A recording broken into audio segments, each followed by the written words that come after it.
Hello, everybody. Welcome back to a great edition, a super edition of Wrestling with the Future. I am your host, Psychic Medium Angelo, joined by my co-host, the irrepressible, irrefutable, undeniable Dan, the man Sebastiano. Danny, how you doing, brother? Great this evening, Angelo. How are you? I'm wonderful. That's a fine-looking hat you're sporting tonight, brother. I try. You're looking like a cross between Rico Costantino and Wolverine. Joining us right next to you, Dan, is Mike Messier, actor, director, producer, writer, filmmaker extraordinaire, and a good friend of mine. Mikey, how you doing, bro? I'm doing great, Angelo. I'm so excited for the guest tonight. I'm a longtime fan, going back to his days before the WWF, and I'm excited to have a great conversation. The fourth podcast in 3 days for me, and it's a lot of fun. It sure is. I kept you busy this week. Yeah, it's been good. And of course, my dear friend, the guy I've known the longest, an independent wrestler of some 25 years. How he survived the business, God bless him. Mike Armageddon Murphy. Mikey, how you doing, pal? I'm good, Angelo. Always a pleasure to be here with you. Thank you, my friend. We are going to forego the formalities tonight, guys. We're not going to talk about wrestling this evening. We're just going to get right into our guest. My guest tonight did Murphy fall off his chair? My guest tonight is the son of Angelo and Judy Poffo. Little did they know that on December 28th, 1954, they would give birth to the genius renown, a man able to leap any ring in a single bound. My guest, ladies and gentlemen, the irrepressible, irrefutable, undeniable Lanny Poffo, the genius. How are you, Lanny? Oh, that was a great introduction. Thank you very much. And I'm still living in the past. God bless you, brother. We all are. We all are. Lanny, we keep it real around here. And so I'm going to start with the realest guy in the room. I promised this because he begged me all afternoon, Lanny. He begged me all afternoon. Can I get the first question? Yes, you can. Mike Murphy, I'm going to forego my question and shoot it right over to you. Mike Murphy, you got the first question. Well, thank you, Angelo. Lanny, it's again pleasure and an honor to be speaking with you. I'm going to take the questions a little bit in a different direction. I know and I've seen, the genius and Leaping Lanny Poffo, the wrestler. I want to know a little bit about Lanny Poffo, the person, if you will. What was my first question? If you had a choice, any vehicle, or what would be your dream car to drive? If you had your choice, money was no object. Good question. Well, that's a very good question, but I'm going to give you a very boring answer because I consider an automobile a death trap. I've lost a lot of good friends driving too fast or driving with their head up their butt. You know what I'm saying? Not paying attention. Yes. So I would say that the safest car on the road is the Mercedes-Benz. And I've had a few of them, but I don't have one now. I'm driving a little Honda, a Honda Fit. And because I just don't use it much. And it's supposed to last forever. And I'm getting to the point where, and I live in a place where everything's walkable. And I also use Uber and Lyft. So I'm 65, and I don't enjoy driving. But when I was in the wrestling business, Mercedes was the most dependable, safest car. Oh, very good. Terrific. Lanny, I know you're a bit of an environmentalist, and I would dare say maybe even a naturalist. Is that something that has always been instilled in you from when you were young, or did you, as you got older, realize, the effects that we have on the environment and such, and change your human ways a bit? Well, I'm just a conscientious guy, and I read everything, and I believe some of it. And I'm even considering possibly getting a piece of land and building a geodesic dome, monolithic domes. They flatten it out, they blow up, and then they shoot it with shotcrete from the inside, so it's like an egg. And then you have a very nice carbon footprint, very little. It doesn't take you much to heating and cooling, and everything is, and I'm amazed that more homes aren't like that, but I would like to set an example. And I don't know if I'm going to do it, but I'm considering doing it. That's remarkable. It really is. I actually know someone who has such a house, and it's literally a climate-controlled dome that's largely fiberglass and resin. And if you're prepared to make that investment, God bless you, because it's not a cheap proposition. It's quite expensive. But I think well worth the money if you have it. Well, I'm just thinking about it, and the company that I'm looking at is in Italy, Texas, which is famous because Dale Evans is from there, and she was the Queen of the West.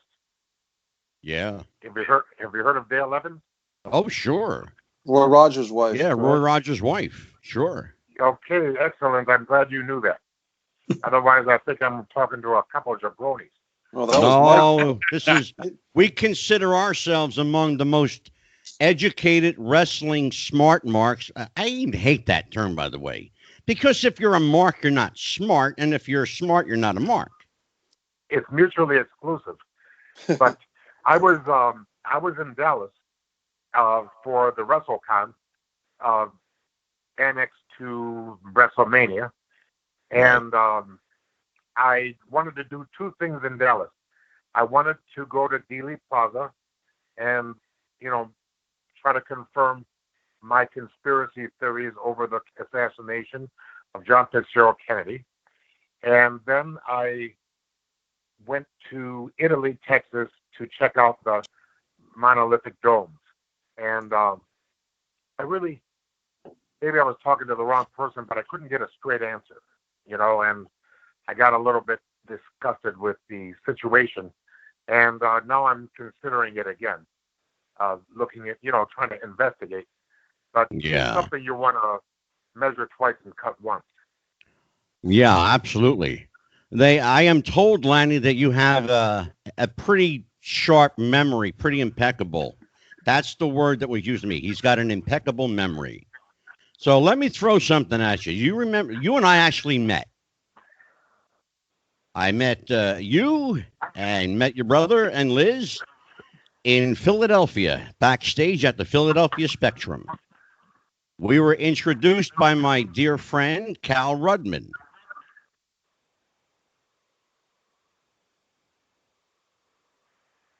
Yes, it's coming back to me. We were introduced by Cal Rudman. And just as a side note, my ex-wife, who at the time made all the glasses for Jesse Ventura, she made all his eyewear, and Randy actually wanted a pair, so we gave him a pair that night. But I digress. You and I did meet backstage at the Philadelphia Spectrum.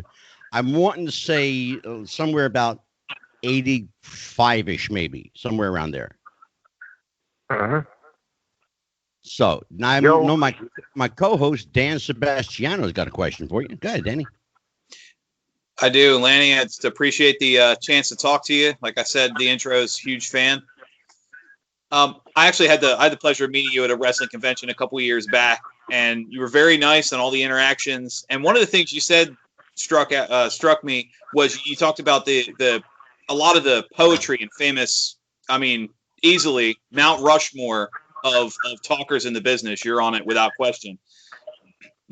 I'm curious where, if you could maybe shed a little more detail in your involvement, some of the famous promos and lines that you've cut through the years. How much of that was you, and how much of that was somebody telling you what you were saying?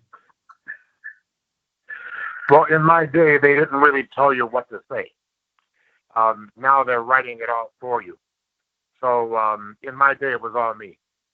And it was all Roddy Piper, and it was all Jake the Snake Roberts. It was all Macho Man Randy Savage. You know, you really can't write for these people. They developed their own personalities, and they didn't need a writer. That's why some of the wrestling today looks like they're reading, and that's because they are. Yeah.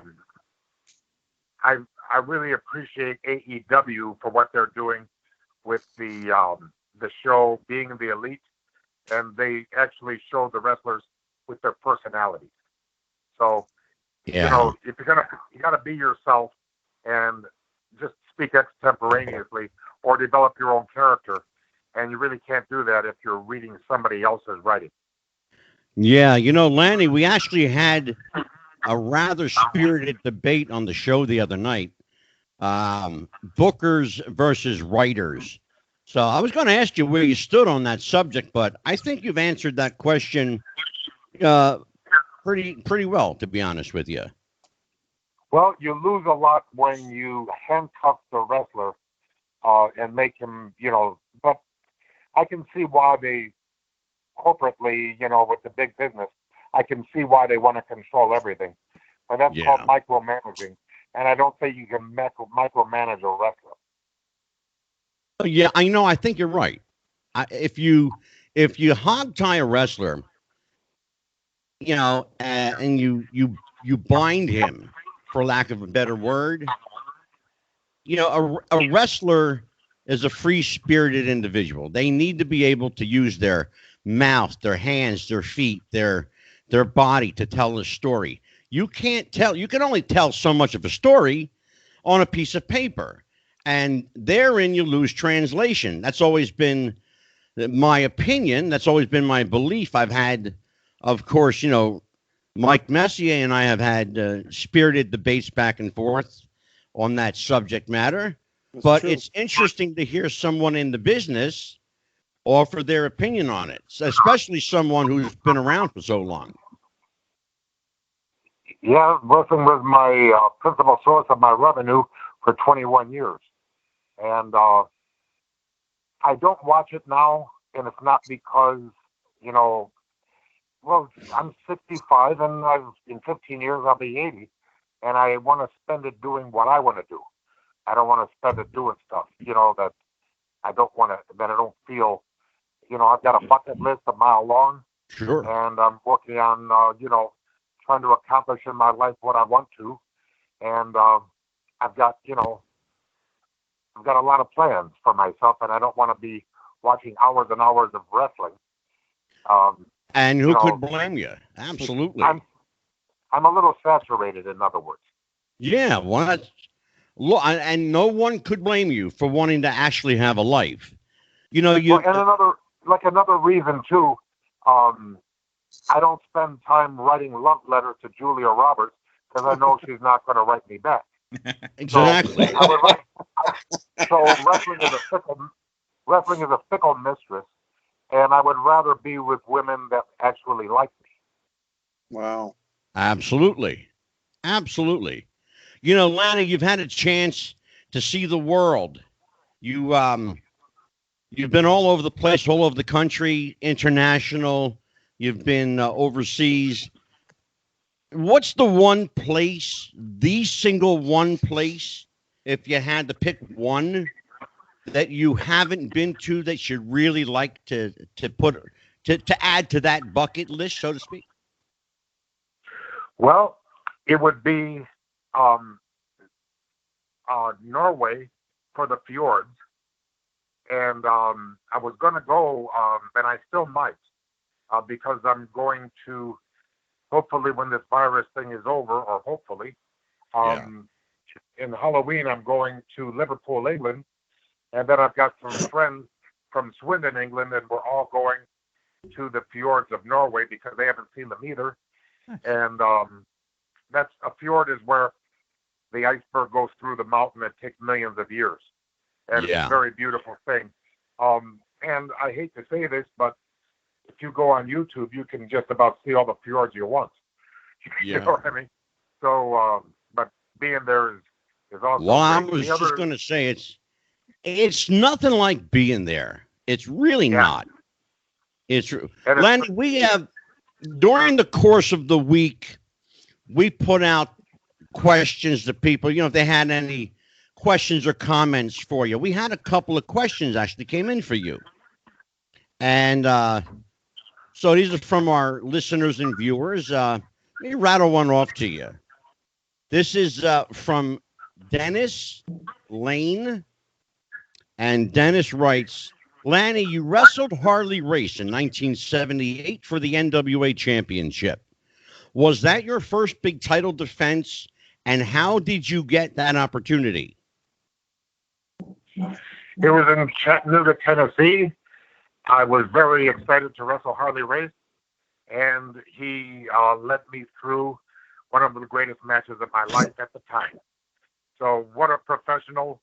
I was very sad when he passed away, and I'm very appreciative that as a young man I was able to wrestle one of the all-time greats, Harley Race.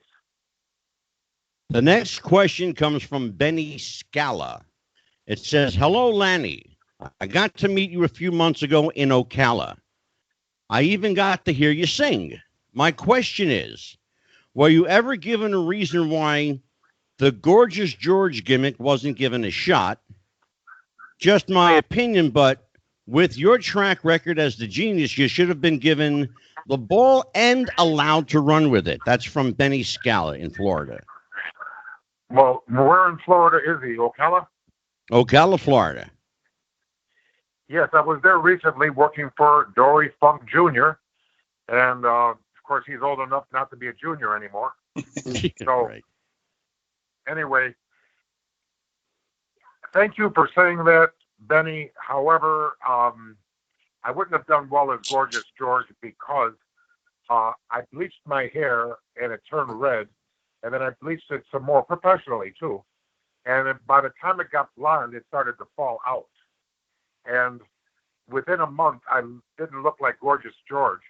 I looked like the Scarecrow from The Wizard of Oz.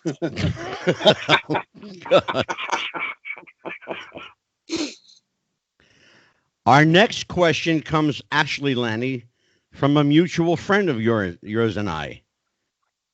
And you'll know when I ask the question. I'm not even going to tell you. I'm just going to ask the question. Ask Lanny, is his favorite bakery still Bella Napoli? I worked the show with him and brought him 10 different Italian pastries. He was so afraid to leave them in the locker room that he sat on them and ate them one after another. He wrestled.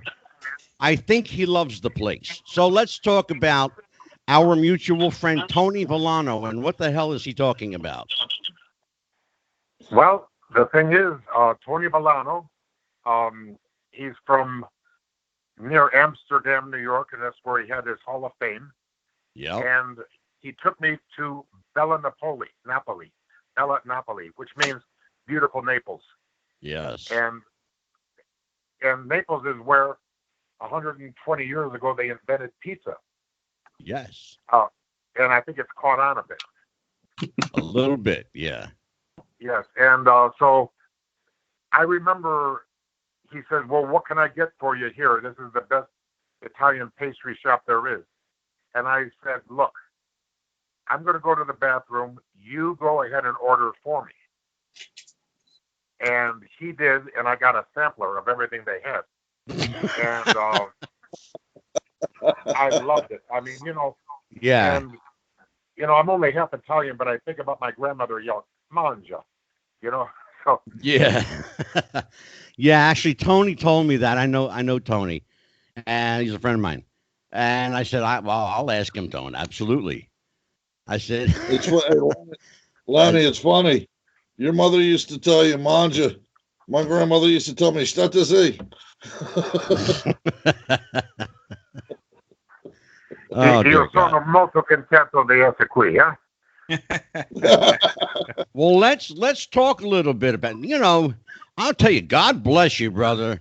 An Italian father and a Jewish mother, oy vey. Jesus. Crazy. Yeah, not too much damage done. got to feel guilty for everything. So you can't have Lanny Poffo and not talk at least a little bit about wrestling.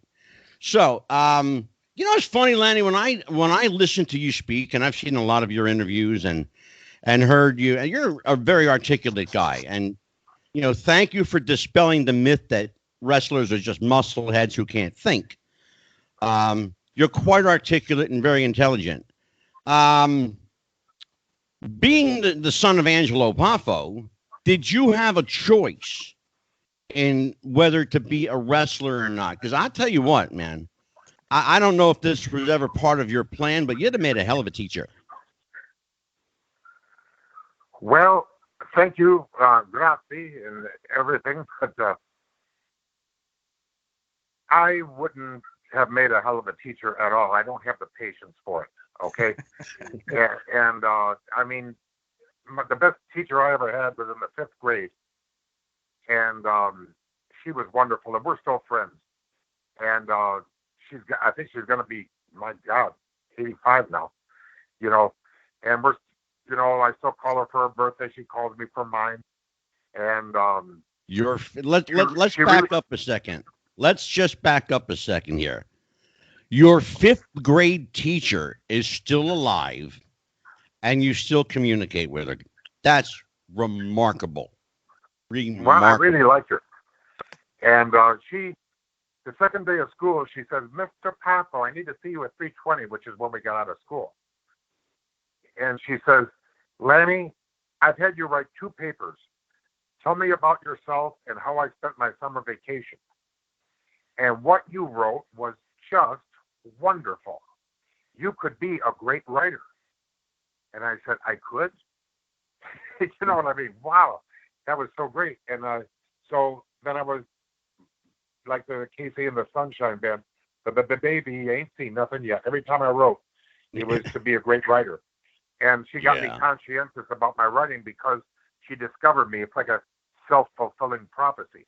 And then I was also very lucky. Twice in my life, I met Shel Silverstein. Oh, God, sure.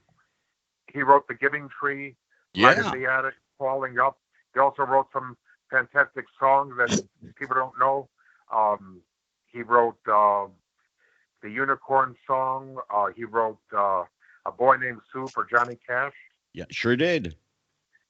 Absolutely, he surely did. If you would look him up, you would see that he's also a cartoonist for Playboy magazine. And it's amazing who God puts in your life. Oh, absolutely. I absolutely concur with that. No question about that. Timing is everything, but placement runs a close second. It really does. Mike Messier, you are chomping at the bit. Go ahead. Lanny Poffo, one of the great memories I have of your career is the poetry, because as a high school student, I started writing poetry myself. And the Frisbees with the poems on them as a babyface in the WWF, and then later with the scrolls and as the genius. But even before that, in the Tennessee Mid-Southern Territory, you were kind of starting that character of the poet, almost like a medieval knight. And it was one of the few times in my memory that a wrestler from the territory system, so to speak, had been establishing a character or a personality, a gimmick, as you might call it, and then that was not destroyed or changed by the WWF, but actually embraced and flourished and added to. So, as a compliment to yourself, they must have enjoyed the poetry and the knight battle, the battle armor of the knight, and brought that with you from the mid-southern Tennessee territory to the New York WWF. Can you explore that topic a bit as far as the actual poetry, the knight suit, and all those great things that were with Lanny Poffo? Yeah, very good question, and I'm going to do my best. I think I got a 2-pronged answer for you. Number one, it all happened because I was a guest on Tuesday Night Titans, TMT. on the USA Network. Did you ever see that show? Yeah, Oh, so absolutely. you read a poem for Hulk Hogan in the night suit. Yes, I did. But before that, I was on, and I realized that here I am, a baby face without a gimmick, which is boring right there. If I was going to be boring on the USA Network, on the TNT show, I would probably never be invited back again.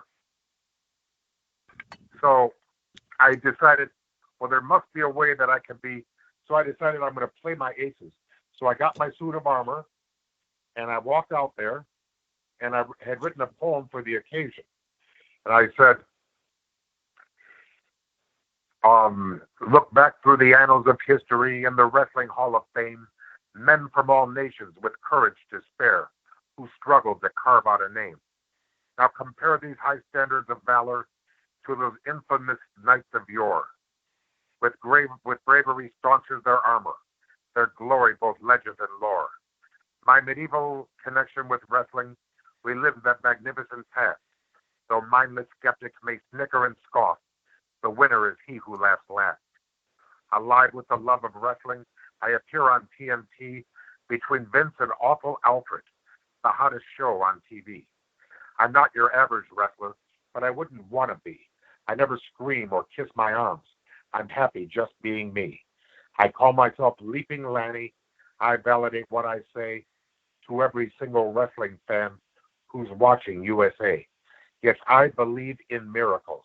As God has blessed this great land, I believe the referee will soon be raising my hand.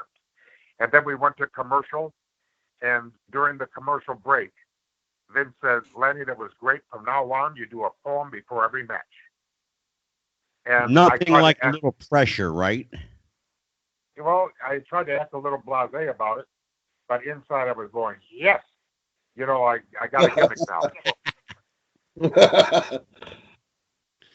Yeah, I was going to ask you about that, whether you were encouraged, to continue to do that. Were you able to, just at random pull stuff out of thin air? Yes and no. I would say not really, but what I did was I just got myself a 49-cent little spiral notebook, and I started writing poems about everybody that I could possibly write a poem about in the territory, whoever I happened to be wrestling, and then I also wrote some generic ones. So it wouldn't be confined in case they surprised me. So I was able to keep enough poetry on hand ready to go at any moment. Yeah. And there's a lot of downtime in wrestling, and a lot of times you're on a plane, you might as well write poetry.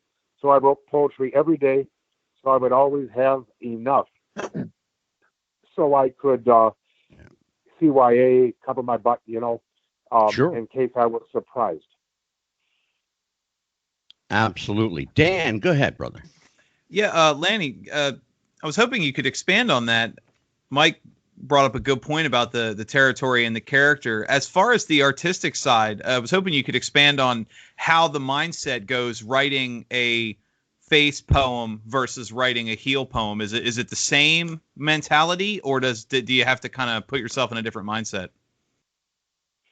Well, the heel poem is much easier because then you just make a nice heel ending, like with a lot of braggadocio and a lot of a lying, so whatever.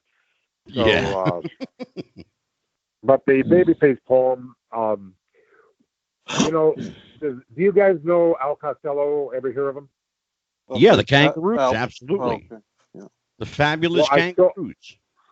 Yeah, when Macho Man and I were just boys, just going to the wrestling to watch my dad. The fabulous Kangaroos were they would bring boomerangs into the ring, actually carved by an Aborigine. Yeah. And of course they can't throw that to the audience because you kill somebody. But they had little cardboard ones made, which had printing on it and pictures of Roy Heffernan, Al Costello, and some information about the fabulous Kangaroos. Sure. And when they would throw them from the ring, the fans would scamper to get them, and two of the people scampering was my brother and I. So Yeah. I understand the joy that it gives the fan that a wrestler is throwing something at them as a souvenir. Sure. So I decided, well, maybe I'll do the scroll, but the scroll didn't get over because when you stand at the ropes and you try to toss a scroll, it doesn't even make it past the guardrail much. Yeah. So I said, I've got to do something aerodynamic, but I can't do a boomerang because I'm not from Australia. And that's not my gimmick. So it just hit me, frisbees. And then I ordered 500 and I wrote a generic poem on the cover, on the front part of it. Yeah. And then when I was all out of frisbees and about to reorder, the people in WWF marketing asked me if it would be okay if they marketed my frisbees, and I said, "Oh my God, yes, that'd be great." Sure. And then, win, lose or draw, I would always go to the venue and autograph the frisbees for the fans. And when I was growing up, or maybe a little afterwards, the richest man in the world was Sam Walton. Yes. And he was a guest on, and they said he started Walmart, Sure. and Sam's Place and everything. And they said, how does a poor boy from Bentonville, Arkansas, become the richest man in the world? He says, I live by two rules: sell for less and be nice to people. And I said, wow. And I remembered that all my life. Sell for less and be nice to people. So I couldn't sell for less because they were doing the frisbees at $3, and that was their price. Yeah. But being nice to people, that came easily for me. And they also asked him, well, do you hire people at Walmart and train them to be nice? And he says, no. He says, I don't train anybody to be nice. I hire nice people. Very interesting. So, yeah, and I remembered it, and I was nice to the fans, and they were very nice to me. And we sold out of frisbees every night. And even if the fan didn't buy a frisbee, I was always nice. And even if, in other words, Well, I was compliant with anything they wanted to do because they were the fan, they bought a ticket, and I wanted to give a positive impression. well, let's talk about those times that the fans weren't so positive in return. You, of course, you had the babyface run. Then you had a rather interesting heel turn. And no one could have expected a heel Lanny Poffo. You just didn't look the part. You looked like a nice guy. Everybody knew you were a nice guy. But when you came out and cut that nasty promo in Boston, I thought to myself, oh, shit. Lanny's a heel. How did it play for you? I know how it played for us. How did the heel turn play for you? Were you comfortable in your own skin? Well, I was married and had a daughter. So my main concern was not whether I was comfortable, but whether I was going to keep putting the food on the table and paying the bills. Yeah. And now I am divorced. My daughter is going to be 36 on May 29th. And she has given me two beautiful gifts, a 5-month-old grandson and a 3-year-old grandson. Now, God bless you. Congratulations. She doesn't like any publicity, so I'm not going to mention anything else. But I'm just going to say, she lives about 2 hours away by plane, and thank God for FaceTime. Amen. Amen. And so anyway, I go to Boston, and don't forget, Chief J. Strongbow says, you can't be a heel, you're too good looking. And, yeah. Well, that's why I brought it up. Well, they were gonna fire me. They had, the gimmick of Leaping Lanny was 5 years old, and I was starting to, get tired, or they were tired of me, one of the two. So I said, well, what? He says, we got too many baby faces. We need heels. I said, why don't you make me a heel? It'll solve your problem. One less baby face and one more heel. Oh, so it was your idea. It was, because I was fighting for my very existence. Yeah, see, and I know a little bit about that. I wanted to ask you about that. I know that at the time, the company was very face heavy, very face heavy. And the problem that I ran into as a fan was that, quite frankly, got sick and tired of seeing the same 7 or 8 heels all the time. And so I didn't know that it was actually your idea. I thought I know that Chief Jay Strongbow was instrumental in it in some capacity, but I wasn't sure. So you say to the chief, I'll be a heel. Make me a heel. No, Chief Jay Strongbow was in the room. Okay. I was speaking to Vince McMahon. Oh, I got you. And okay. I said, why don't you make me a heel? And Chief interrupts and says, you can't be a heel. You're too good looking. And I said, well, you were a babyface for 30 years, and you're the ugliest man I've ever met. How's that for a heel promo? Oh, well, shit. then I said, you're a faccia bruta. Yeah, I know what faccia bruta. And my grandsons are faccia bellas. Yeah. So anyway, for those non-Italians, faccia bruta means ugly face. Yes, Chief Jay Strongbow was an ugly face. Beautiful face. And he was the Elizabeth Warren. He was an Elizabeth Warren Indian. His real name was Joe Scarpa. Scarpa, yeah, he was Italian. Yeah, which means Joe Shoe. Yeah, exactly. So he could have been a heel, get it? I understand completely. Mike Murphy, go ahead, brother. So I said, look, I'll go out there and I'll become a heel right now. And they said, well, Vince said, well, if you can do that, then we'll talk. So I go out there and I said, and I thought to myself, what can I say in Boston to really get these people mad at me? So I said, well, what do they love? Okay, so here I go. It goes, my name is Lanny Poffo. I always know what's up. The Bruins haven't got a chance to win the Stanley Cup. The people go, oh. The Red Sox haven't won in years. I hope they never do. The Celtics are a travesty. The Patriots are too. And then I start the third verse, and a fan tries to jump in the ring, and I nail him. And then I start the third verse, and another fan jumps in the ring, but this time the police were there, and they canceled the show. It was a mini riot. Then I went back to the locker room, and Vince says, well, it looks like you weren't as good looking as we thought. Have you thought of a gimmick? And I said, how about Boy Genius? And he says, I like it. That's great. He says, we'll call you the Genius Lanny Poffo, and then we'll do 6 vignettes, and then we'll can Lanny Poffo, and it'll be just the Genius. Yeah. And I said, nothing doing, Vince. I'll do it my way or I'll walk. No, that's not what I said. No. I said, yes, sir, I'll do my very best, sir. So anyway, and I did my very best, and I remember when we made the 6 vignettes, there was 2 people only in the studio. There was the makeup lady, and Howard Finkel was producing.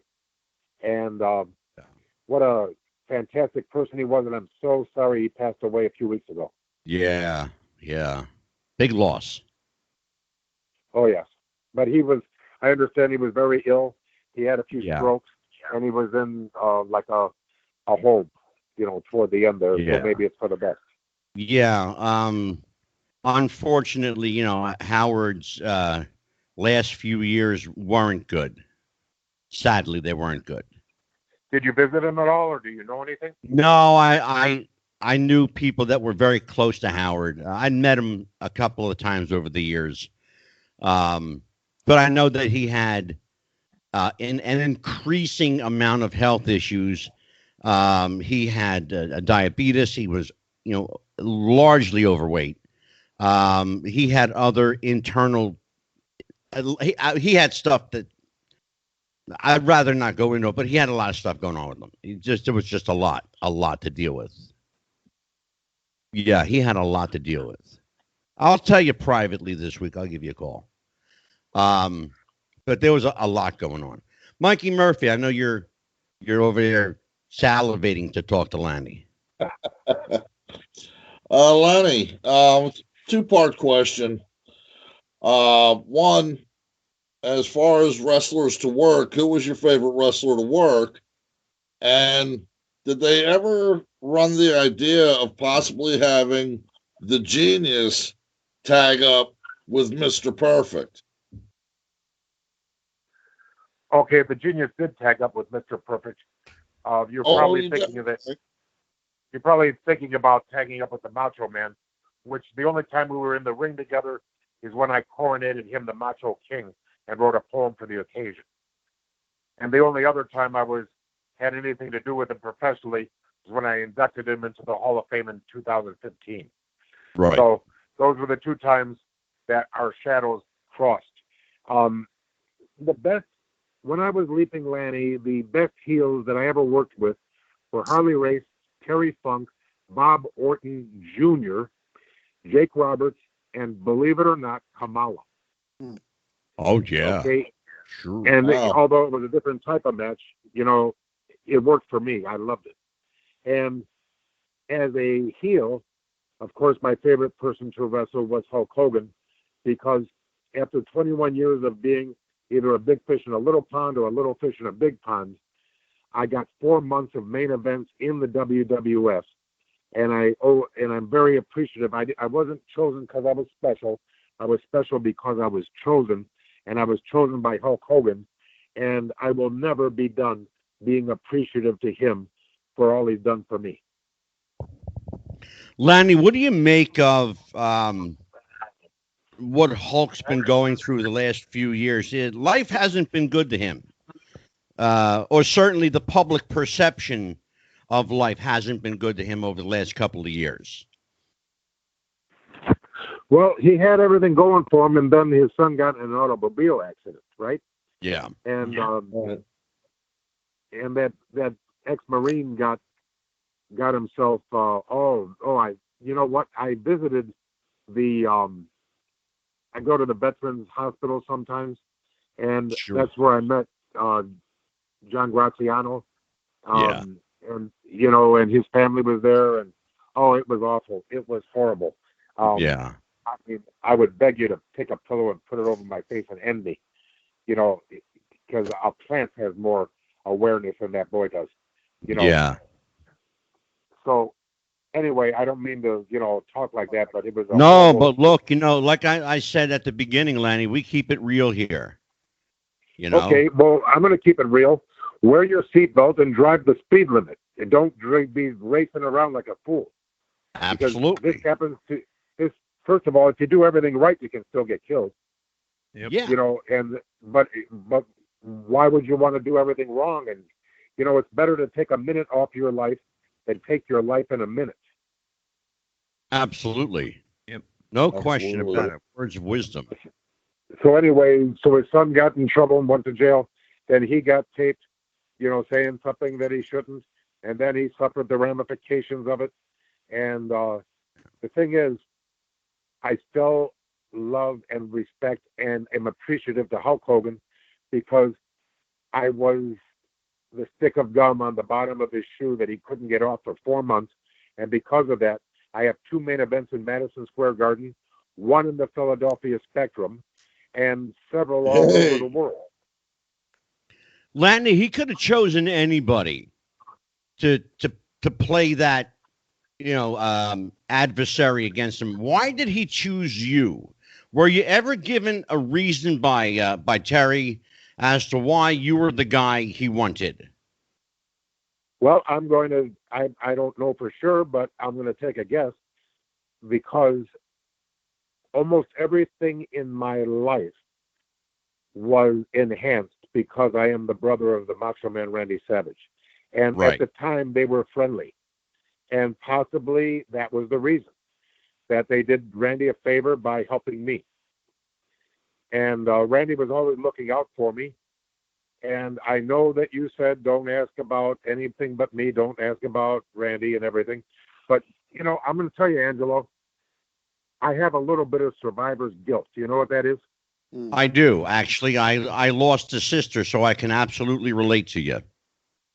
Well, it is a thing, you know. And I love talking about Randy, especially since somebody lies about him. I like to tell the truth about him. And I like no to question. set the record straight.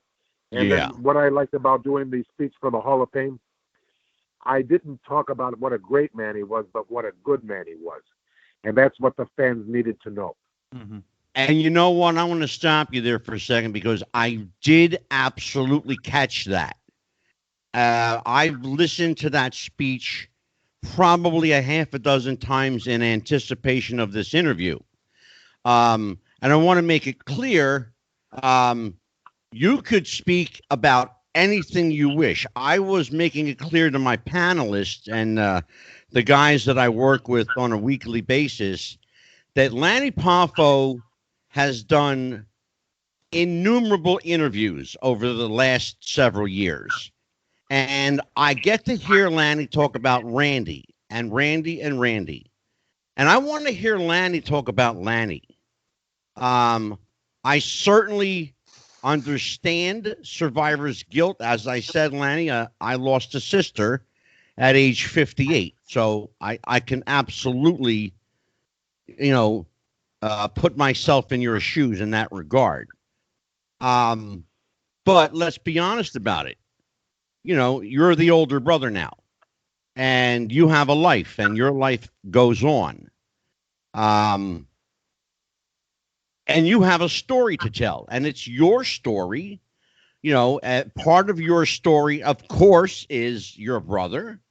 You know, they're probably, I dare say, and, you know, cut me off if you think I'm wrong, but I dare say without Randy Savage, we probably wouldn't know who Lanny Poffo is. Absolutely. He's enhanced every part of my life. Even now, as the brother of the Macho Man, it's opened doors for me even now. I get offers all the time to do stuff because, you know, I'm the last surviving person in a royal family. Yeah, absolutely. You know, and I didn't, and as I said to you when we spoke on the phone, you know, it's no disrespect intended to Randy whatsoever. I met Randy the night that I met you at the Philadelphia Spectrum. Randy could not have been nicer to me. He was just a sweet, sweet guy, really nice guy to me, and even introduced me to Liz. And I remember that night, and I'll never forget it. But again, you know, Lanny Poffo has a story, and it's Lanny's story. And I know that my co-host Dan Sebastiano, Dan the Man, wants to ask you about some of that story. Go ahead, Dan. Yeah, I know we had spoken about this being more focused on you, but I was hoping to expand on one question. It's more common today. You see it a lot today where they, outside the Samoan family, they don't play up any relationships whatsoever. You mentioned the career, excuse me, career with how you and your brother only interacted twice. Ever talk of playing up your connection to Savage? You know, you were coming in and out. Does anybody have an audio problem with? Yeah, Here, give me 1 second. Dan, go ahead and repeat that, Dan. Can you hear me now? Yeah. Yeah. Okay. Sorry about that. Yeah, no, I was asking, outside of the Samoan family, they don't play up any relationships, any sibling relationships, even though there are several high-profile sibling relationships currently in wrestling.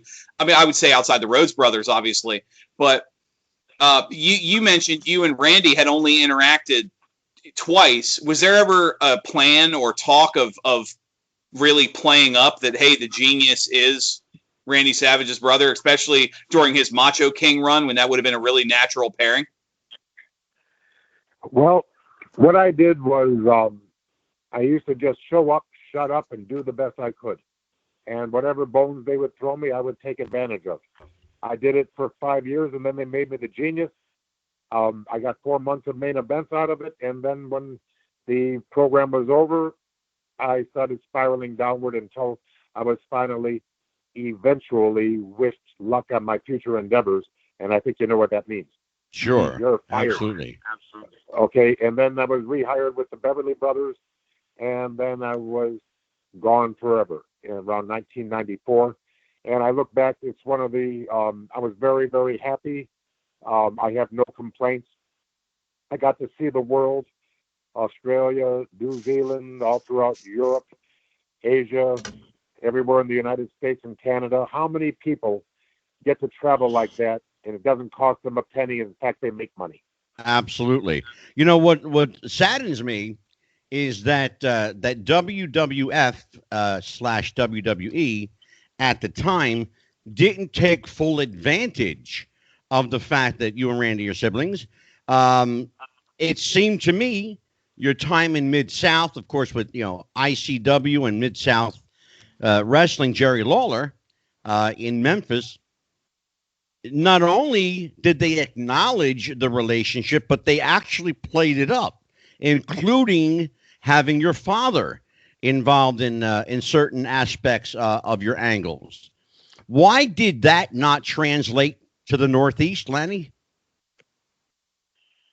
Well, are you aware of the Legends Battle Royal that occurred at the Meadowlands in 1987? Yes. Sadly, I am very, very familiar with it. I know people that were supposed to be in it who thought they were going to get a phone call and were left by the wayside. I know that happened with Angelo Poffo. Yes. My dad asked my brother if he would. In fact, my father found out from Al Costello. Al Costello was going to be in it. And then I was there, and Randy and I were on the road. We came over to visit our parents. And then my dad said, hey, is there any way you can get me on that Battle Royal? And my brother said, don't worry, it's done. I'm going to do it. And then I was in, I think, the Cap Center in Landover, Maryland. And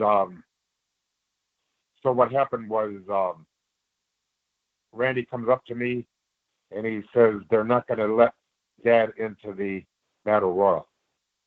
And I said, why not? And he says, because there are no good blank, blank, blank, this and that. I can't be given just picture the worst and multiply it by 5, and there you are. Absolutely, okay? Yeah. And he blamed 2 guys, Pat Patterson and Jay Strongbow. Yeah. And then from then on, he never was nice to either one again. But he stayed around. He was going to quit. He was very angry. Yeah. And, so the thing is, it's about favor, not merit. And I saw that Battle Royal recently, and there were, if you say the excuse, we've already got 20 guys, well, I'm going to say there were 2 guys that didn't belong in the Battle Royal. Nick Bockwinkel and Tony Garea. Why? Absolutely. Because everybody else looked like they just going to break a hit. And these 2 guys would still look like main eventers. In the real, Tony Garea and Nick Bockwinkel were big, strong, handsome guys in the ring with 18 geriatrics. Yeah. It didn't, Well, Lanny, I know people that were with the company at the time, and I know people who could pinpoint that moment and said to me and people within my circle at the time, because I did business with WWF back in the day. And they said that was the moment they could see a clear and visible change in Randy Savage. That from that point on, it was fuck them all. It's just business now. That's right. That's right. Angelo. And Go ahead, you use Murph. the right words, though. You use the right words. That's the F-bomb that Randy likes to use when he's angry. Yeah. And so right after that battle royal, Strongbow has got a sling on his arm and a cast. And Randy says right in front of the boys, "What happened to you?" Lou Thez threw me over the top rope and broke my arm. And Randy says, "Lou Thez didn't break your arm. You broke your own arm because you're too effing fat. You're a disgrace to the business, and you always have been." And I said, "Oh my God. I heard that. Is this the way he's going to talk now?" He says, "Hey, I was a gentleman for 2 years. They don't love me anyway, so screw them." Exactly. Go ahead, Murphy. Yeah, I was going to say that battle royal, wasn't that known as what was it, the brawl for the Geritol? Right. Yes. The brawl for the Geritol and the Metamucil. Mm-hmm. Wow. Mike Messier. Go ahead, Mikey. Well, I wanted to, give Lanny a little vote of confidence here because talking about Lanny's career in the WWF specifically, I remember seeing you as a young child. I was the young child in the audience. You wrestled Iron Mike Sharp in the first match of the night at the Providence Civic Center, I think in July of 1985, to a 20-minute draw. And even as a kid, having read the wrestling magazines, I was like, how come this guy from Memphis is wrestling Sharp to a draw? A couple of matches later, your brother got a victory over SD Jones, and it was one of the first educational experiences to me that these two guys are equally talented, and it's really just who does the promoter in any given territory want to push his pencil towards. And in that case, it was the Macho Man and not yourself. But you hung in there, and you did your baby face run for 2 or 3 or 4 years, and then when the opportunity presented itself, you took the advantage of turning heel.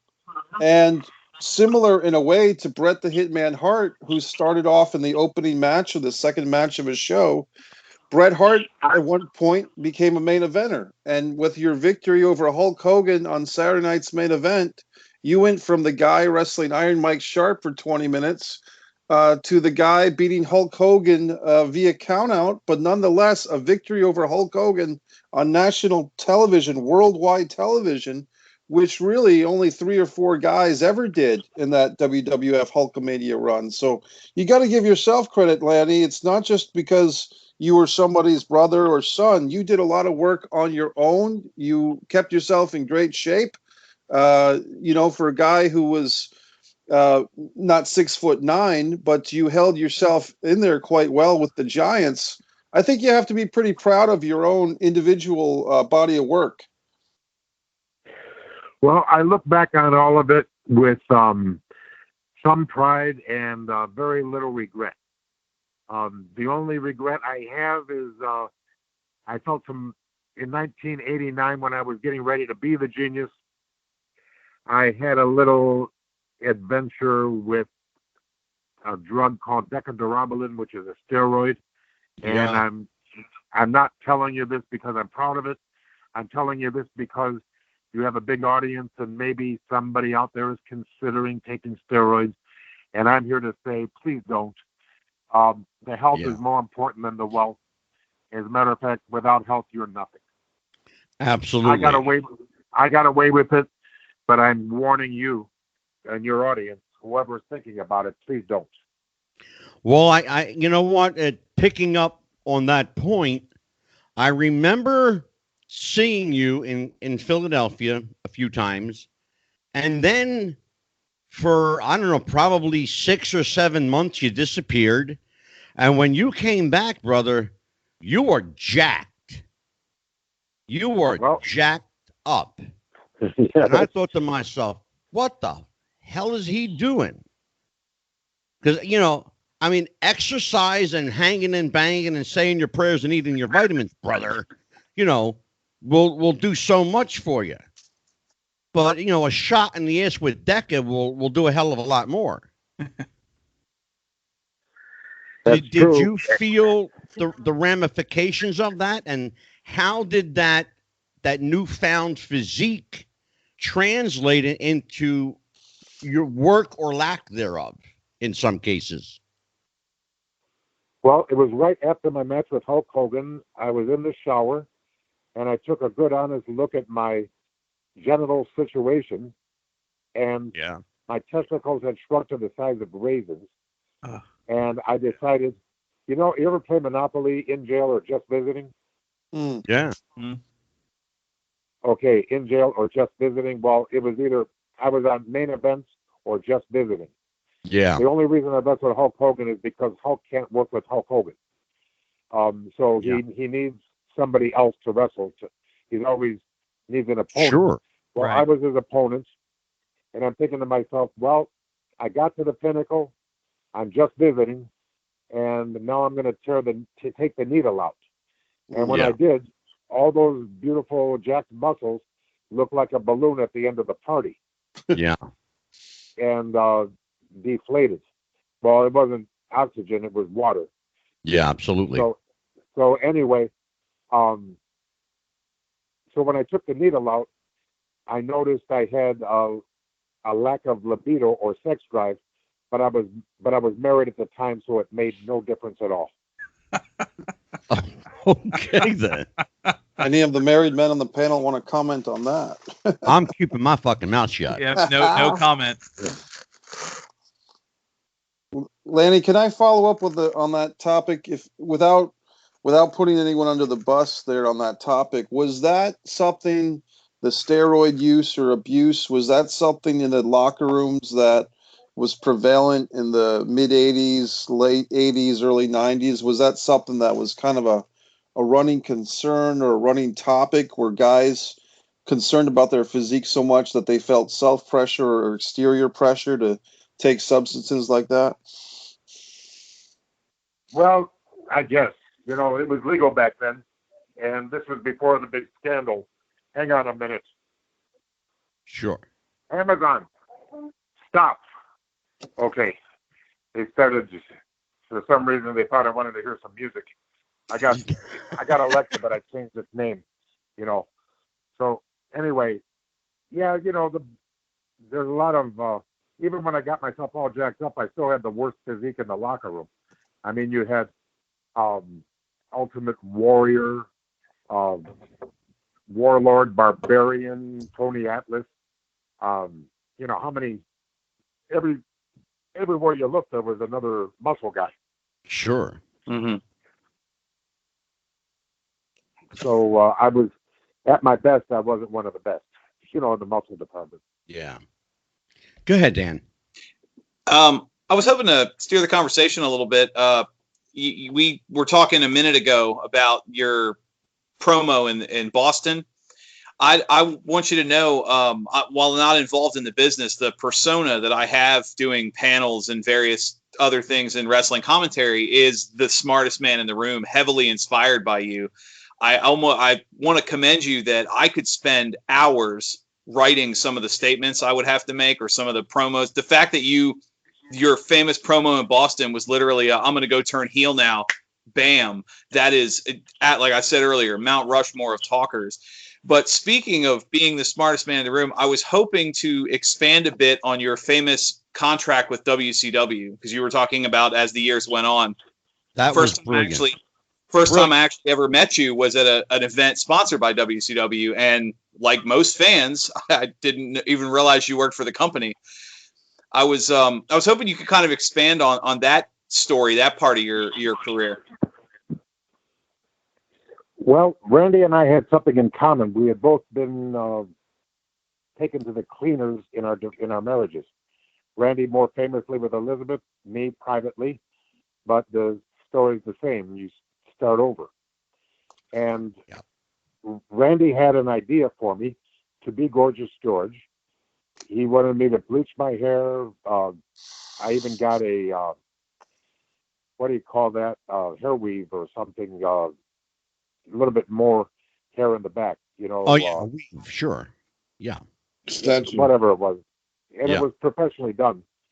And then, but even so, I lost a lot of hair and looked like the Scarecrow on the Wizard of Oz. I mean, really, I wasn't Gorgeous Georgie. I was pretty sloppy for Gorgeous George, but I did my best. I trained. I got in the sunbed. I did everything Randy asked. Every time he saw me, he checked my progress. In the meantime, Randy didn't just go to WCW. He took something with him, the Slim Jim contract, and he gave it to Ted Turner worth $750,000 a year. Yes, sure was. So it was then easy for him to get me a contract, even though, and they had a kind of a revolving booking committee. So there's people that wanted to bring me in and the people that didn't want to bring me in. And what really happened is I stayed under contract. I never got brought in. Yeah. And I saved my money and invested it wisely. And, you call it ill-gotten funds if you want, but I was working out it wasn't my intention to be a welfare recipient, but I'll guarantee you, Vince McMahon wouldn't have allowed it. He would never have allowed it. Oh, absolutely. But see, when you're dealing with OPM, other people's money, yeah, that's what happens. That's what the government does. They just give you money, but it's OPM money. It's fiat money. They don't care. It's not theirs. So, as far as I'm concerned, it wasn't ill-gotten gains. Let's be honest about it. Big brother was taking care of little brother, and he earned that money, and it's his absolute right to share the wealth with his younger brother. Why the hell not? Can't argue with that. Well, what I did was I'm a one-time loser. Never again will I say the two words, yes, dear. And, I live very modestly, and I don't really fret about tomorrow's bread. So, in other words, there's a line in the Bible, pride comes before the fall. And if you're trying, like, if you've been watching, like, the Viceland Dark Side of the Ring. Yes. Yeah, absolutely. Well, Dino Bravo had that $1 million home and the $1 million cars and had a high lifestyle. Yeah. And then when wrestling didn't love him anymore, that's where he got into organized crime, and then you make good money, but it's a very bad retirement plan. Yeah, absolutely. It's a great segue too, by the way, Lanny. We actually have Dino Bravo's daughter coming on the show in 2 weeks. So is she doesn't she just speak French?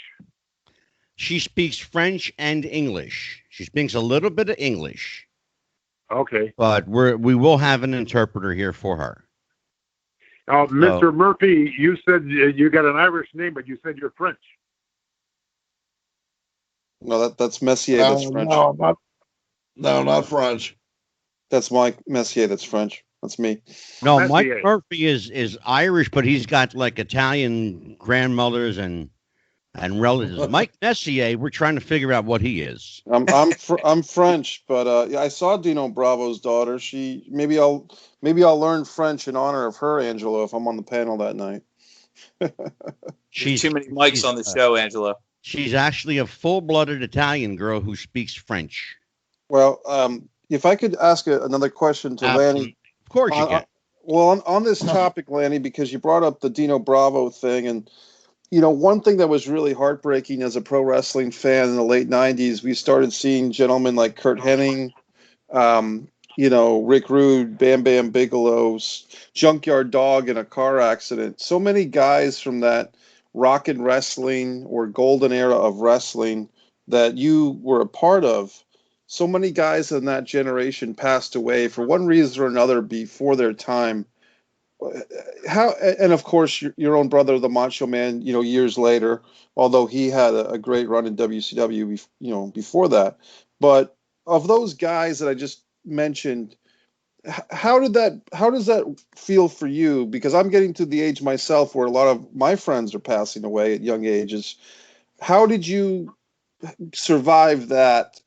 How do you compartmentalize that when friends of yours, colleagues, start to pass on? Oh, I'll tell you what. Excuse me, gentlemen, I have to step out a second. Some of it is because of some of it was drug induced, like and even the toxicology reports would indicate that. Right. So, like I loved Roddy Piper, but people said, "Isn't that too bad he died at 61?" I said, "Well, I love him, but I can't believe he made it to 61 with the stuff he was doing." Yeah. Right. And trust me, there's nobody in the business I love more than Roddy Piper. What a fantastic guy, best personality, great interview, everything, charming person, caring, sincere, and the drugs ruined his personality too. Mm.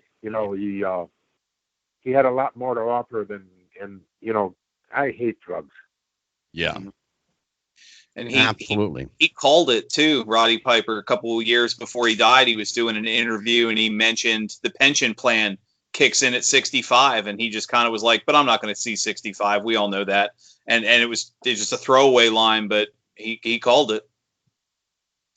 Well, it was a self-fulfilling prophecy for Roddy, because one thing that if you knew Roddy, and I got to know him a little bit, Roddy was self-destructive. Roddy was his own worst enemy. There were a lot of guys like that. Buddy Landell was the same way. He was his own worst enemy. But wrestling is filled with guys that are their own worst enemy. Right. And and I think their punishment is to be a wrestler. Quite frankly. Yeah. So let's turn the subject a little bit. Lanny, what did you learn from ICW? What did you learn that stayed with you? I learned that I didn't want to be a promoter. People say, how come you don't run shows now? I said, because I did then. I said, I didn't like it then, and I won't like it now. Too much stress. I don't like stress. Yeah. I'm 65. I just want to have peace. And I mean P-E-A-C-E, not the other one. Exactly.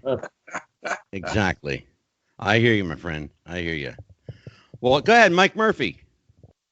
Lanny, also myself being a semi-retired worker,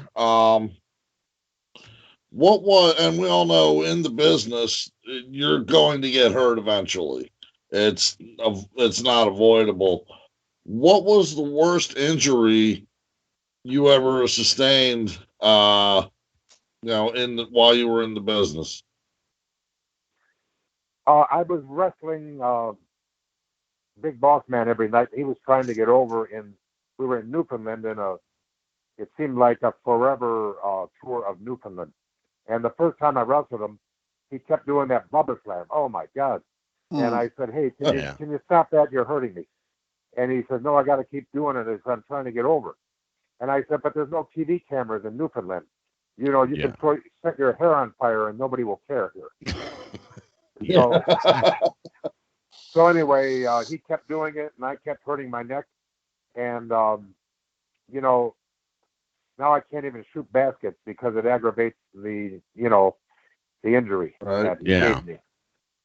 And it was all, I don't know, I think it's, let's just say some people take liberty with their opponent. Mm-hmm. Lanny, I'm going to tie into that. I always like to ask people that have had a lot of ring time this same question, because it just fascinates me that I've never gotten the same answer twice. What's the difference between getting over and being over? Well, a lot of people get over, and only very few people get to be over. Okay. Okay.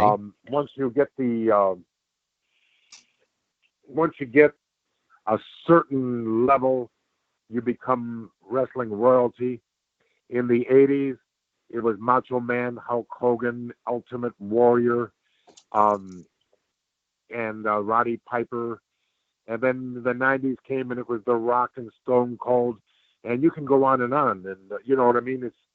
It's all a matter of opinion. But every once in a while, somebody is over. And they become, with their face on Mount Rushmore. Yeah. That's an interesting take on it. I like it. Well, Lanny, I'll tell you what. I want to say thank you for giving us this much of your time. I know I said I'd keep you about an hour. We're at an hour and 15 right now. I am going to let you go, but I am going to ask you if you'll consider coming back with us. Very good. Thank you so much. And I must say, you just had a guest that is somebody I respect very much, and that is Magnum TA. And I love him, and what a great man he is. He really is. Mm-hmm. Yeah, and of course, Evan Ginsberg, Tony Villano, these are all my friends. And the reason, actually, Tony's the reason that I did your podcast, because, he asked me to, and I'm not in the habit of saying no to Tony Villano because I love him. Yeah. I'd be afraid to say no to Tony. I would. Yeah, Tony's a great guy. Lanny, you and I actually have quite a few mutual real-life friends. And I'm honored to have those friends. They've opened a lot of doors for me, my friend. They really have. And since you're near Philadelphia, you must be friends with Bill Apter.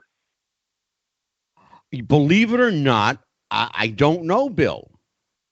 I really don't. He lives in Philadelphia, and he's around. I don't. Yeah, well, he actually he lives right outside of Philadelphia in Norristown, Pennsylvania. And he's about 10 minutes from me. Yeah, he sure is.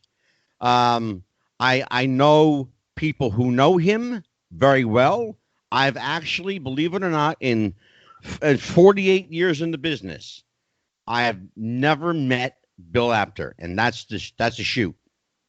Well, you're missing a lot because he's an excellent person, and maybe one day your paths will cross. I certainly hope so, because we got a great show coming up about wrestling writers, and I'd love to have him on. I really would. Maybe I want to reach out to Bill Apter, and maybe I'll have Mike Messier do that. Lanny, thank you, my friend. I appreciate it. If you feel so inclined, the invite is open-ended. You are welcome here anytime you wish.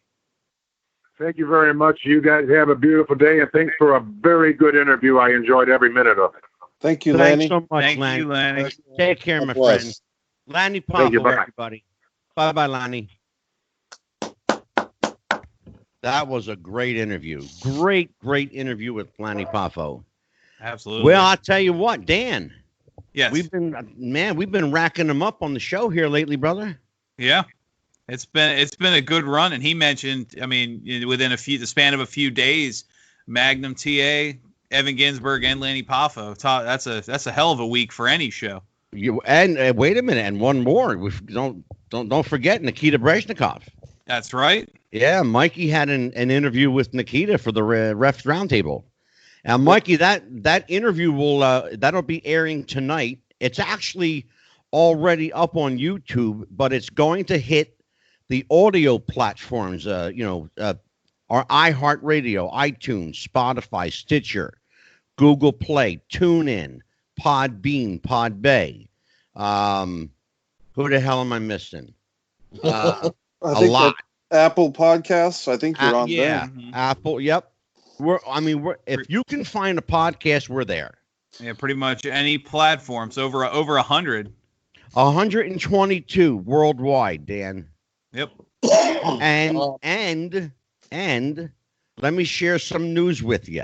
Please do. Let me share some news with you. I was going to save this for the absolute end of the show, but I'm going to tell you guys now because you're my friends and I like you. Thanks. Well, I like most of you. No, I like it. I love you all. Wrestling with the Future broke the 1 million download mark. Congratulations, Angelo. That's great.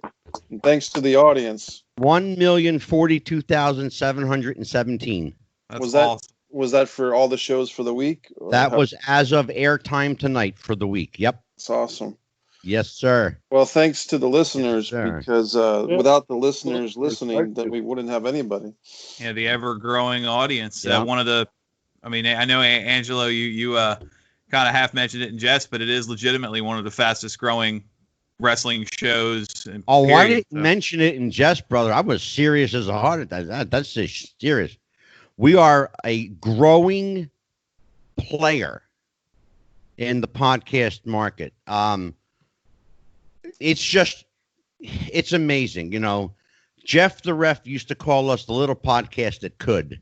And I said, and we did. Yeah. Well, Angelo, if I could say something on you, I don't want to speak out of turn, but go ahead. If there are, I would think that if there are sponsor possibilities, if anyone out there runs a business, whether it's a small business, big business, talk to Angelo, because perhaps advertising on the show or on the website would be something that you could work out with Angelo and get us while it's good, because this would be the best time for a sponsor to come on and join and partner with us as we move forward.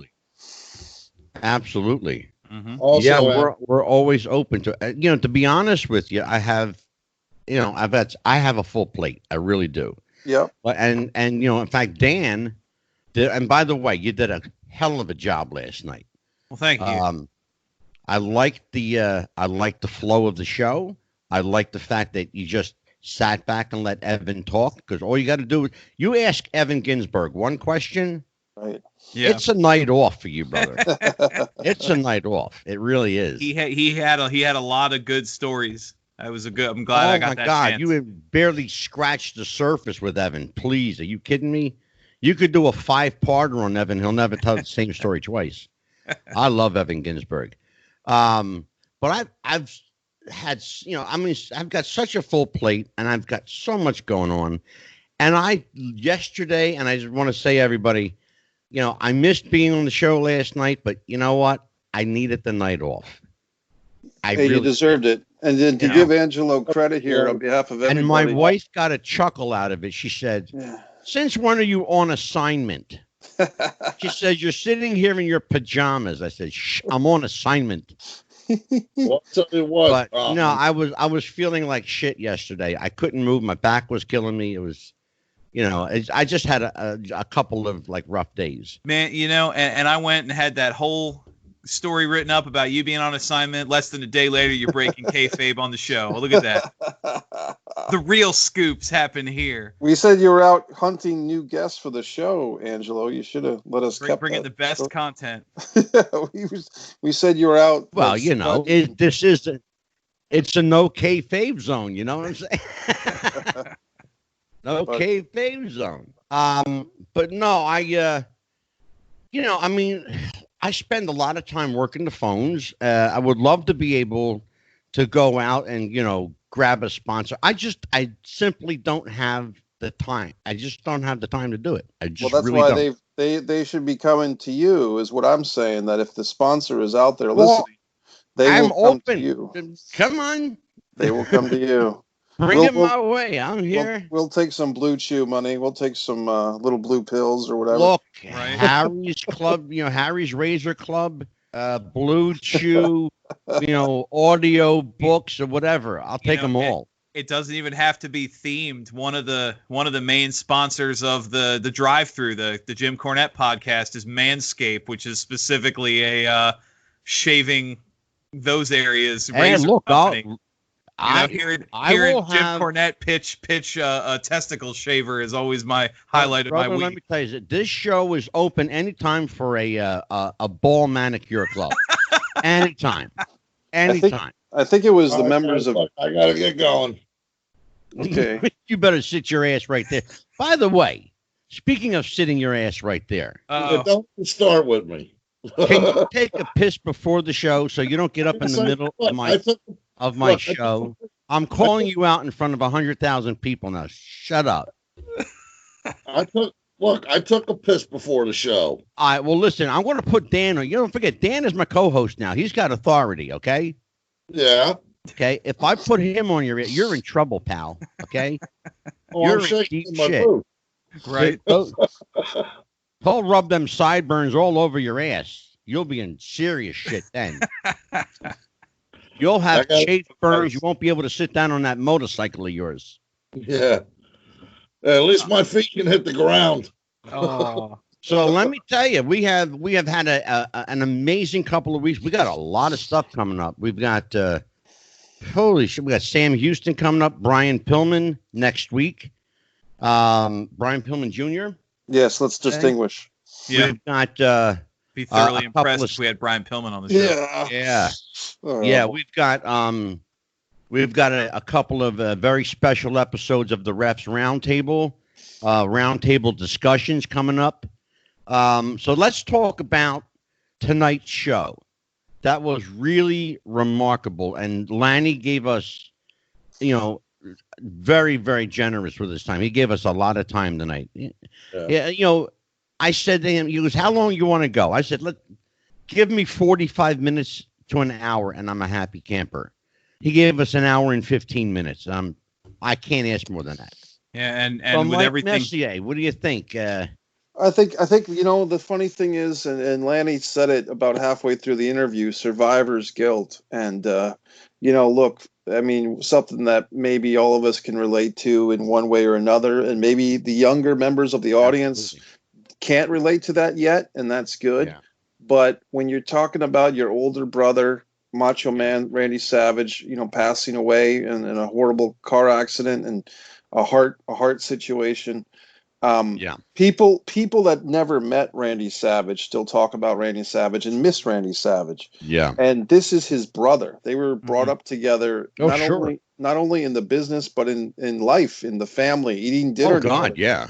Right. And so what I try to do with one of my questions was say, hey, Lanny, I was perfectly fine with not talking about Macho Man all night, because when you talk about the genius, you talk about Leapin Lanny, you talk about the poetry and the suit of armor. To me, like a lot of people, Lanny really has to give himself a little bit more credit. Absolutely. That he has had a great career. Thank you, Mikey, for saying that, because it's absolutely true. Yeah. The one thing that I didn't want to do, if Lanny chooses to broach the subject, that's completely his prerogative. Right. It was his brother. He could choose to talk about him. I didn't want to be the one to broach the subject because, as I said, and you heard me say it to him himself, it's been done. It's been redone. He's talked about Randy. I mean, in every interview he's ever done, it's all about Randy. I wanted to talk about Lanny. Sure. Yeah, and that goes to what Mike was saying. I mean, yes, Randy Savage is easily one of the most prolific performers in the business. Oh, sure. But Lanny Poffo was one of the big names of the territory days, and the Genius was one of the more popular gimmicks, at least as far as crowd reaction. Even Leapin Lanny, and then his infamous 4-year paid vacation from WCW. People still talk about that when it comes to contracts. Yeah, well, that, money. My friend, was genius. I mean, exactly. I mean, he's got so much of his own to be proud of and to talk about. Yeah, and, absolutely. I like that we could do that, because he has some stories, and he's influenced a lot of people. Oh, sure. That's why he will be back. He will be back for a part 2. I already know that. I like it. So Mike Murphy, you got to ask the first question tonight. Well, see that, like what they were saying, that's why with my questions, I tried to move them off. It's like, okay, you're Leapin Lanny Poffo, the genius and all, you're Randy Savage's brother. That's what I tried to stay away from. Instead of him being, because I'm sure for years growing up, he was, that's Randy Macho Man Savage. That's Randy's brother. Mm-hmm. I tried to stay away from that to where it was more like, hey, I want to know about Lanny Poffo. I want to know about, what's he like? What do you like to do on your off time? Do you, what? And in some wrestling questions, what was the worst injury you had?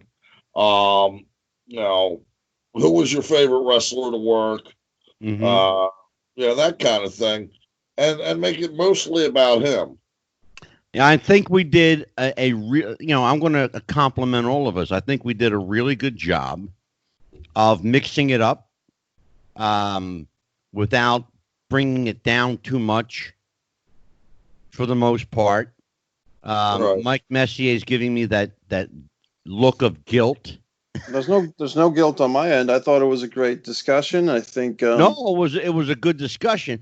I didn't, I was getting a little nervous. I'll be honest with you. When you were starting to talk about all these wrestlers who passed, I went, "Oh, Mike, don't go there, Mike," because you went somewhere different, thankfully. But I thought you were going down this road that I was trying to veer away from. But you pulled it in, and it was a good question. Oh, thanks. No, you got me a little scared there because you happen to do that sometimes. Did you think I was going to ask him about the way these guys passed here's away? what I do. Here's what I do when you get like that. I look at Dan in the camera like this, and I go, Yeah, he used both hands. I saw that second hand coming up. I almost got a double face. This is like the Criterion Collection behind the scenes. Yeah. But this is what Dan the man sees. It wasn't. I wasn't trying to expose how different wrestlers passed away. It was more that Lanny had mentioned survivor's guilt in regards to his brother. But for me, the bigger question or the bigger topic for all of us is, Lanny was in a generation of guys, let's be honest, 30 or 40% of those guys are not with us anymore. Yep. Well, he was part of a generation of guys, largely men who lived their gimmick. Let's not forget. Yeah. I'll give you an example. I'll give you a perfect example. And Mikey, you'll appreciate this being a filmmaker. Yes. You have an actor. You hire an actor to play a role. Yep. Okay. Let's say Susie has to play Maria.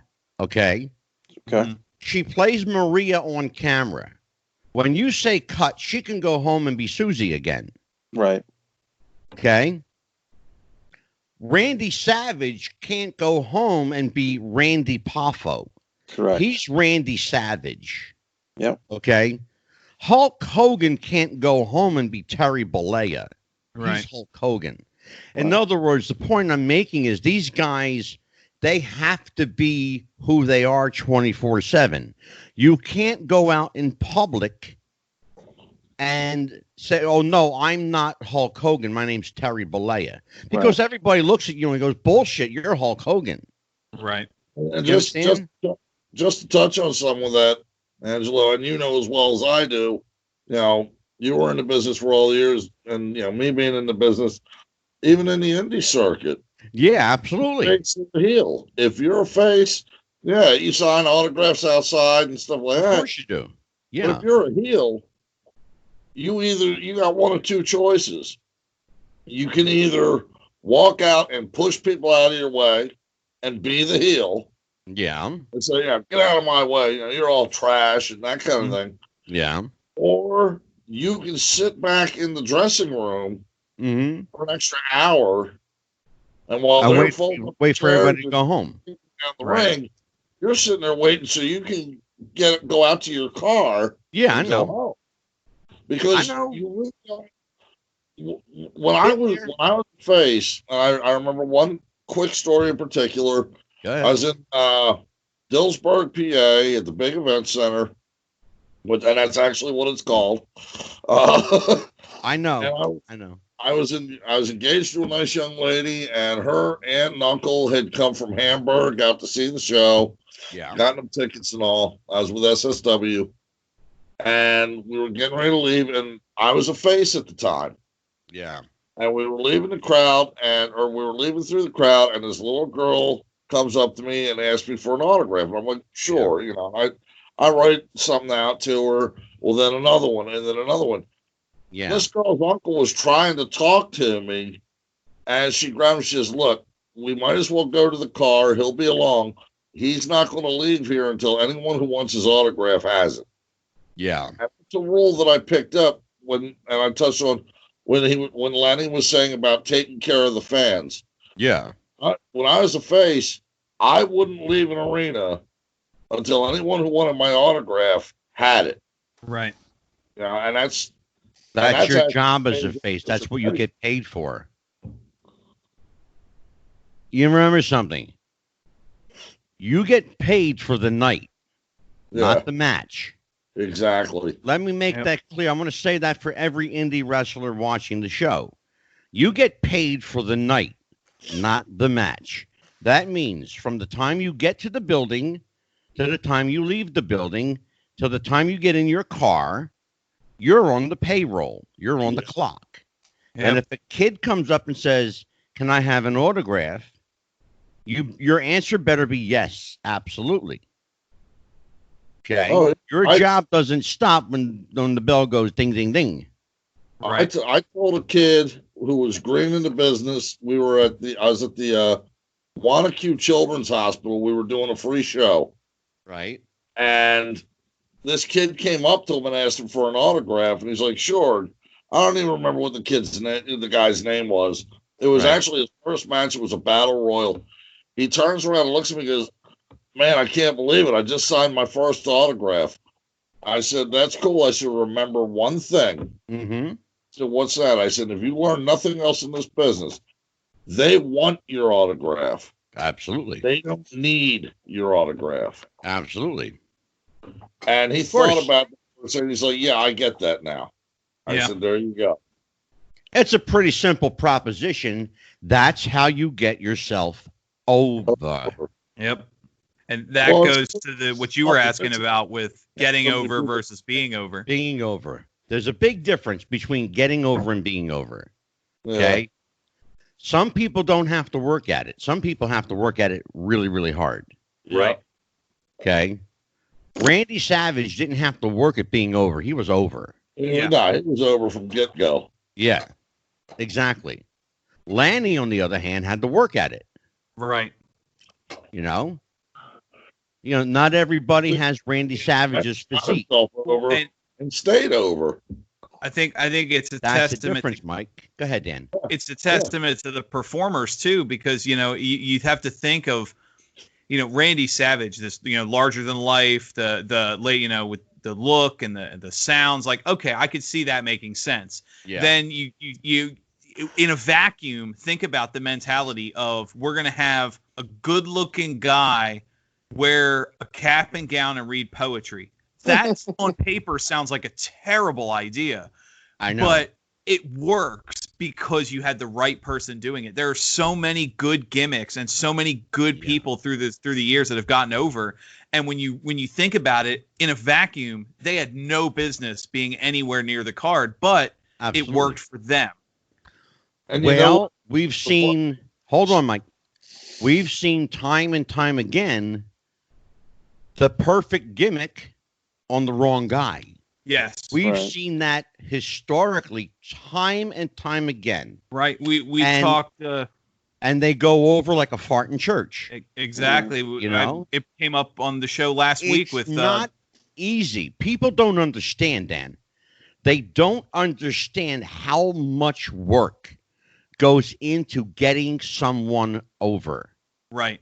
They don't. They think, okay, let me see, this guy's personality in real life is this. Okay, so we'll do this with him. And you go out, and what you do is you either give them too much, which never gets over, or you don't give them enough, which doesn't get over. Right. There has to be this thing. It's called balance. It's balance. It's the right person at the right time with the right gimmick. But now Lanny got lucky. Go ahead, Mike. Also, like you said, sometimes they get lucky, and the dumbest gimmick, the dumbest thing on earth, shoots right to the top and is so over. For example, Doink the Clown. I'll give you one better. That's classic. And you all know it. You all know it. Adrian Adonis in the flower shop. Yeah. Mm-hmm. Okay. what was more ridiculous than Adrian Adonis and the flower shop? Oh, I know, yeah. But he got it over. He got such heat for that. How did he do it? Here's how he did it. Simple psychology. Simple psychology. He took the idea and went so far over the top that people had to either accept it as the gimmick that it was, or laugh at it for the gimmick that it was. Right. But either way, both scenarios got it over. They did laugh at it. Mm-hmm. They absolutely, Mikey, you're shaking your head. Well, I got to say, Angelo, from my perspective as a young kid, at that adorable Adrian Adonis, exactly, 1986, going into WrestleMania 3, and he brought that over with him to the AWA to a lesser success. But yeah, that character was hated, and that was the time of AIDS. That was the time of the homosexual community being vilified in a lot of ways, but they were fighting for their rights. Yeah. And unlike the Goldust character 10 years later, that you could kind of make a case that Goldust was fighting. Not even close, Mikey. No, what I'm close. saying is that Adonis's character was getting hatred heat, in my opinion. He was getting real heat. Almost white hot. Mikey, that's the reason he got over.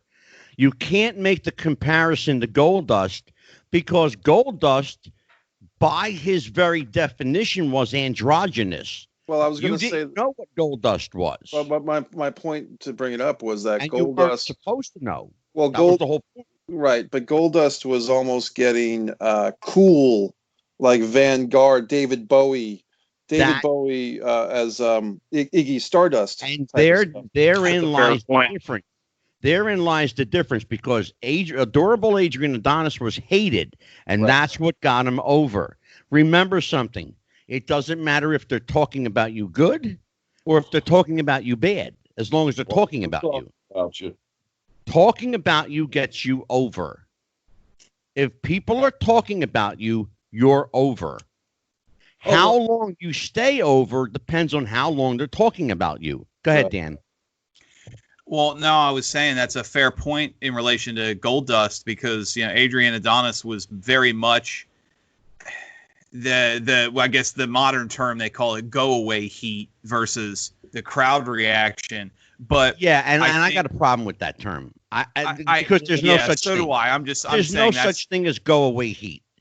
You have heat or you don't. It's that simple. I remember when I first got involved in kind of being part of like the early days of the message boards. We back in the late 90s, we called it X-Pac heat. It was the X Factor heat. Just incredible. Prince Albert. But I think that certain bits work, but to go off of what you were saying is like some of the business, it's crazy how one of the things I love to joke about is some of the ads you see, like a commercial on TV. It's like, thank God I don't work for an ad campaign, because if you came to me and said we're going to use cows to sell chicken sandwiches, fired, get out of my office. Dan, if I could, I want to, and Angelo, you know this, I'm going to bring this up. I'm putting you on the spot. Good. This goes back to what, 2003 at the San Francisco Casino. Good. We did that show. About a week before the show, on the local cable access and local channels down in Atlantic City, and this is when they still had them, Yeah. They ran promos for the show at the Sands. Yeah. They had Angelo said, "Hey, I need you here on this date at this time. Bring your gear, because you might be dressed in street clothes, or you might be in your gear, that kind of thing." He said, "We're going to cut promos for the show." Yeah, sure did. And I said, "Okay." I had a TV crew and everything. Right. Pretty Boy Larry Sharp was there. I was there. Ravage, also known as Bodacious Brad. Mike Thorne was there. Now, the funny thing is, Mike Thorne and I had known each other for a while, and we had worked each other a couple times. Right. Now, we're walking through the crowd going up to the interviews area. Well, you got to, you got to play the role. Even if you're walking through the casino, you play the role. Well, the one gentleman who we saw at the last show over in Jersey that I went to with him, what was his name? Is it the Walker type deal? Oh, Tim. Tim. Yeah, Tim. Tim is between me and Mike Thorne. Yeah. Well, Mike and I had worked it out walking through the crowd. We're going to get heat with each other. And we're talking big shit to each other. Like, I'll look at him, I'll slap you so hard I'll knock the taste out of your mouth. Right. You'll wake up, your clothes will be out of style. Okay? And we're talking, and people were looking at us, and, oh, those are the wrestlers. Those guys really hate each other. And, the only thing we didn't do was say something about each other's mother, Yeah. But, okay, 24 hours later, I get a phone call. Hello? Mike, yeah. What the fuck? What kind of heat do you have going with Mike Thorne? Yeah. Angelo, what are you talking about? Tim said you and him had heat. You got heat with this guy? I'm like, Angelo, we were working. You what? I said, it was a work. I said, doesn't Tim know the difference? He says, dude, he came up to me after you guys left. And he's like, I think these two really hate each other, Still real to him, damn it. But it was the perfect example of here's a guy. Well, the problem was, Mark. Well, yeah, he's a huge mark. He's 56 years old and he still thinks it's real. Here's the problem, though. And it wasn't the fact that he's a mark, which he is, but the problem was nobody cleared it with me. But it was that was the problem. They didn't run it by the booking committee first, huh? I am the booking committee. Right. Was it over? Of course it was over. There you go. Absolutely. When you can make one of the people that works there believe that it's real, and he goes to the promoter and is saying, hey, we need to watch these guys. And Mike and I weren't even working together on that show. No. He never even showed up for the show. That's funny. Yeah. Well, guys, go ahead, Mike Messier. I wanted to make a comparison of Lanny Poffo and his brother, Macho Man Randy Savage, of the 80s. Remind me of Jeff and Matt Hardy of the next generation, the Attitude Era and beyond. In that, one guy, Jeff, kind of like Macho Man Savage, was maybe more celebrated or exhibited initially as a top guy. Yeah. But and it's not a perfect comparison, but in some ways, Lanny, maybe like Matt Hardy, is the more grounded, more cerebral, more down to earth guy. And I'm glad that we've had both Macho Man and Leapin Lanny in our lives as wrestlers. And that book that you have behind you on your presentation tonight, Angelo, I own that book. I had a copy of that book actually, and it's a fun book to read. It was Lanny's actually got a couple of books out. Yeah, he has a children's book out too. That's great. Did you guys know that he's got a children's book out? Yeah. He also wrote a book. He wrote a whole book. Check this out. He wrote a whole book on why you shouldn't smoke, and maybe I should read that book. Yeah, he has done a lot of. He has done a lot of health advocacy the last few years. Yeah, absolutely. And he's been very smart. He saved his money. His father gave him some very wise advice. SYM, save your money. Yep. All right, well, guys, if there's nothing else, let's go around and give the plugs. Murphy, we'll start with you. I don't have any. Yeah, you do. Mike Murphy on Facebook. Huh? Mike Murphy on Facebook. Well, yeah, that goes without saying. Well, no, it doesn't go without saying. You have to say it, schmuck. Don't you start with me, I swear to God. Mike Messier, show him how it's done, brother. Well, you know, MikeMessier.com is there for all your Mike Messier needs, wants, and desires. The Mike Messier YouTube page has got Wrestling Sun. The Impeccable was released on May 5th because it was filmed on Cinco de Mayo 2018 and takes place on Cinco de Mayo. That's a film that I wrote, directed, and produced. Yeah. The Avalonia Film Festival is still accepting submissions. I want to thank all the filmmakers. You can find us on Film Freeway or avaloniafestival.com. Yeah.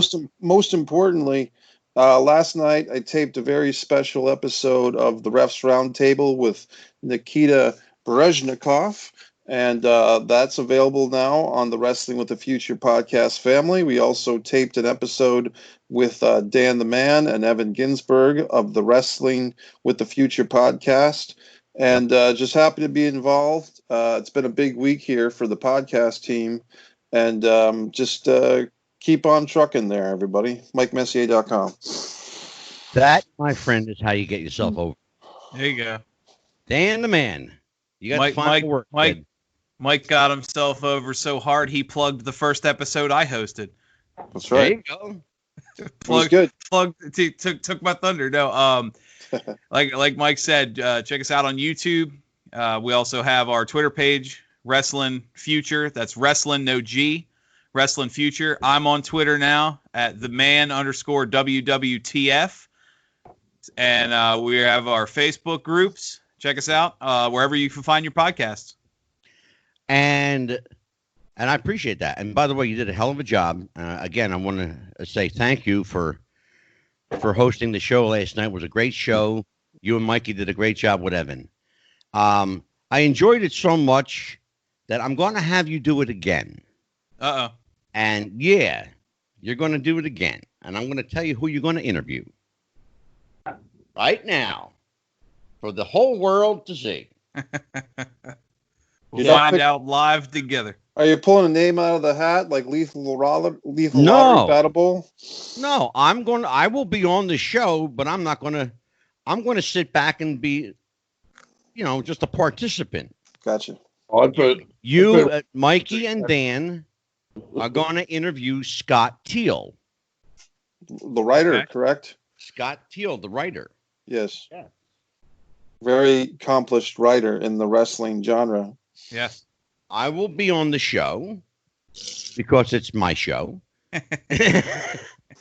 But I'm going to sit back and ask questions just like the rest of you. I'm going to let you run that one. All right. Okay. Sounds good. Yeah, no, I know the name. I look forward to that. Yeah, everybody knows the name Scott Teal. He's written, Mikey, like 200 plus wrestling books? Yeah, he often is brought in as a co-writer for professional wrestlers doing their autobiographies, if I'm not mistaken. I think his the Crowbar Press, right? Yes. Yeah. Okay. I believe so, yeah. Well, I'll tell you what, we've done 3 shows this week, you guys, and it's been a bang-up show, like boom, boom, boom. And the next week, because we got Brian Pillman Jr., that's going to be a great show. Yes. Because he's coming back twice for us. He does know that I have his father's action figure tattooed on my leg, right? He knows that? No, he doesn't, but you're going to show him. He does know. We've been in touch for years, actually. Oh, okay. Because it won't freak him out. Has he ever seen it? He's seen it, yeah. I will try and get hold of Bill after. Do that. Yeah, seeing as how I live 10 minutes away from him. Well, yeah, reach out to him. If you can get him on the show, that's great. Because I've tried to get him on the show, and I can't get him. Keeps avoiding me. I think he's afraid. Either that, or I'll try and get hold of Mad Dog Michael Tierson. Who the fuck is that? Mad Dog Tierson was a radio show host here in Philly on 93.3 and 94 YSP. In the Daily News, he also had a wrestling column called I know you have no idea. You don't know how to read. I'm not talking to you. I'm talking to Dan. We're both mutually shrugging here. No offense to your friend, but I've never heard of him either. He used to have a weekly column in the Daily News. And the Daily News went out of business 30 years ago, Mike. You know what? Never mind. Sorry, Mad Dog. Man, you might want to edit that out on the YouTube video. Angelo, end it with the plugs. All right, you guys. I'll get somebody on who knows about wrestling. I'll get you somebody who knows about wrestling. Facebook.com/Wrestling with the Future. Questions and comments to wrestlingwiththefuture@gmail.com. We now have a private group on Facebook. It's Wrestling with the Future Podcast. That's our private group. We have a public page. It will only be up for a few more days. That will come down. You will have to join the private group to get into that one. All right, folks. Take care. Have a great time. Be safe. Enjoy your weekend coming up. For Dan the Man Sebastiano, Mike Messier, and Mike Armageddon Murphy, I'm Psychic Medium Angelo. Happy wrestling, everybody. We'll see you next time.